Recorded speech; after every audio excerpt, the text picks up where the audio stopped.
बिस्मिल्लाहिर्रहमानिर्रहीम। दोस्तों, आज हम नन्ना उस्ताद की एक ऐसी काविश का जिक्र करते हैं जिससे हमें बचत का दर्स मिलता है। आइए जानते हैं नन्ना उस्ताद की कहानी। उससे पहले अगर आपने हमारा चैनल सब्सक्राइब नहीं किया तो हमारा चैनल सब्सक्राइब कर दें, बेल आइकन प्रेस कर दें ताकि हर आने वाली वीडियो आप तक पहुंच सके।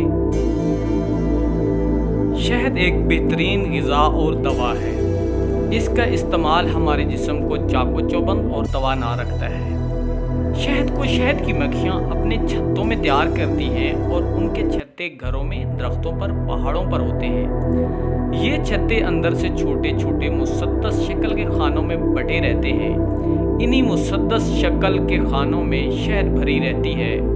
शहद के छत्तों से ना सिर्फ शहद बल्कि मोम भी हासिल होती है। शहद की मक्खियाँ रोज़ाना मीलों लंबा सफ़र तय करके फूलों का रस चूस कर लाती हैं और उन्हें खानों में उगल देती हैं। ये इनका रोज़ाना का मामूल होता है। इस तरह वो थोड़ा थोड़ा रोज़ाना इसमें जमा करती जाती हैं और यही मुख्तलिफ मराहिल से गुजर कर एक हल्के सुर्ख रंग का रकीक स्याल की शक्ल इख्तियार कर लेता है जो शहद कहलाता है, जो ना सिर्फ खाने में लजीज और मकवी होता है बल्कि इसमें शफा भी है। अगर बारीक बीनी से इस पूरे अमल को देखें तो इसमें एक सबक नज़र आता है जो शहद की नन्ही मुन्नी मक्खी देती है, जिसे हम नन्ना उस्ताद कह सकते हैं। इंसान को अपनी ज़रूरत पूरी करने के लिए दीगर चीज़ों के अलावा रुपए की ज़रूरत होती है और रुपया कमाने के लिए इसे सख्त मेहनत करना पड़ती है। बाज़ औक़ात सख्त मेहनत से हासिल शुदा रुपया इसकी ज़रूरत पूरी करने के लिए नाकाफ़ी होता है। लेकिन अगर इंसान आमदनी और खर्च में तवाज़न रखे तो खुशहाली का आना यकीनी है।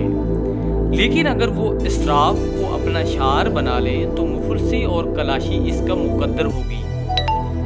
इंसान की आमदनी जितनी भी हो, अगर वो इसमें रोज़ाना थोड़ा थोड़ा बस अंदाज करे तो एक मुद्दत बाद इसके पास काफ़ी दौलत जमा हो जाएगी जो ना सिर्फ इसकी ज़रूरियात को पूरा कर सकती है बल्कि इसके लिए खुशहाली के दरवाजे भी खोल सकती है।